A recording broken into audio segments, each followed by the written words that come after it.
হাঁস সোনার ডিম পারে, এটা গল্প তো নয়, অনেক মানুষের বই পুস্তকে আছে। এখন বাস্তবে আমি দেখি, যখন ফজরের নামাজের পর আমি ডিম পুড়াই সকালবেলা, খুব ভালো লাগে। যে ডিমটা পারে তার 3 ভাগের 1 ভাগ হয় খায়, 2 ভাগে থাকে। ওইটা নিয়ে আমার সংসার তো আল্লাহর রহমত খেয়া দেওয়া বাসে, বাচ্চা কাচ্চা লেখাপড়া করাই, আব্বা আম্মা আছে তাদেরকে টাকা দেই।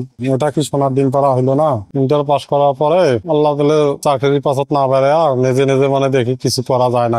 আব্বা আম্মার সহযোগিতা নিয়ে টাকা পয়সা ওরা কিছু দিছিল, ওই টাকা দিয়ে জমিটা আমাদের আব্বার কিছু নিজের জমি আসলো, আর কিছু এই কিনছি এখানে।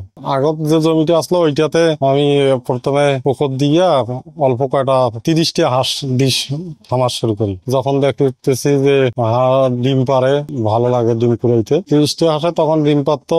হাঁসা ছিল 3টে আর 27টা ছিল হাসি। 27টার মধ্যে 25টা করে ডিম পাচ্ছিল। 25টা ডিম পাড়ার পর তখন ভাবলাম যে দেখি আর কিছু করা যায় নাকি। তখন আবার 150 হাঁস তুলছিলাম। 150 হাঁসের মধ্যে প্রায় ওখানে 20টার মতো হাঁসা ছিল, আর 130টা হাসি ছিল। 130টা হাসি প্রায় 110টা 12টা 15টা করে ডিম আসতো। তারপরে ফের আবার 50টা বাড়াই, পুলিয়া বিক্রি দেওয়ার পরে আবার ফের 200টা ডিমের হাঁস করি। 200টা করার পর ফের ওইলেও আবার 2 বছরের মতো ডিম পারে। মানুষ দিয়ে এই খাটনি এই পরিশ্রম গুলো করলে বেশি সফল হওয়ার সম্ভাবনা থাকে না। মানুষ সময় মতন ওষুধ দেয় না, খাবার দেয় না। ওই জন্য আমি ফের যেটা করতে পারি, নিজে ভ্যাকসিন ট্যাকসিনও করি, নিজে ওষুধও দেই, নিজে খাদ্যও দেই, নিজে দেখাশোনা করি। হাঁসের ডিম পারে, সেই টাকা হাঁসও খাই, আমিও খাই। যেটা আমি বলে চাইছি, হাঁসত আমার বর্তমান কোনো ইনভেস্ট নাই, আল্লাহর রহমতে সম্পূর্ণটা আমার ফ্রিতে।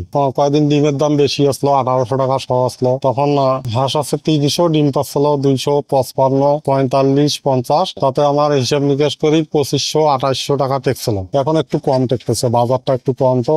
তারপরেও 1200-1300 টাকা দিন টেকে। 24 সালের জানুয়ারি মাসের ওই দিকে আমি হাঁস আনছি। 4 মাসের মাথার ডিম দেওয়া শুরু করছে। হ্যাঁ, একটানা বেঁধে আছে আল্লাহর রহমত। মাঝে মাঝে যখন এই কিডনির ডোজ করি তখন একটু কম দেয়, 10-20টা কমে। তারপর ফের 5-7 দিন 10 দিন পর আবার সাবে খায়। বন্ধু বান্ধব এলাকার লোকজন না, আমি লেখাপড়া করছি, আমার অপশনাল সাবজেক্ট ছিল কৃষি। ওখানে আমি ওই যে হাঁস মুরগির ডিমের প্রোডাকশন সম্বন্ধে যথেষ্ট জ্ঞান পাই। তো একটা হাঁস ওরা ওখানে লেখা ছিল যে 365 দিনের মধ্যে 290টা 285টা ডিম দেয়। তা আমি ফির হিসাব নিকাশ করে দেখলাম যদি অঙ্কে ডিম দেয় তাহলে দেখি আমিও করি। তা করি ফির আল্লাহর রহমতে ভালোই লাগতেছে। হাঁসের খামারের সাথে আমার একটা ডিগি আছে, ডিগির উপরতে ডিগির মাল্লিতে আমি মাটি তুলিয়া ভেকু গায়ে দিয়ে মাটি তুলিয়া হাঁসের সেট করছি। তো এই হাঁসের 20টা গুলো ফির নষ্ট হইবে দেখিয়ে এটা আবাদি জমি আবাদও করি।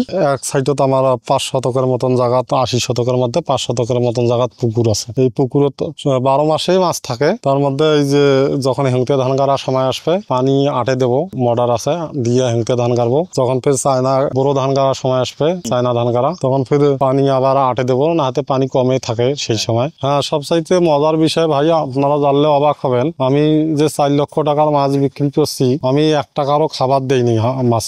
বরং দেখা যায় যে অনেক সময় ওদের খাদ্য বেশি হয়ে যায়, তখন পাতারত যা হাঁস খায় সেই 20টা গুলো এখানে যখন ঘরত হয়, আমার ডিগ্রি আবারত থাকে, এগুলোও আমি মডার দিয়ে ধুয়ে দেই, ঘরের গুলোও ধুয়ে দেই। এগুলোতে মাছের খাদ্য হয়ে যায়।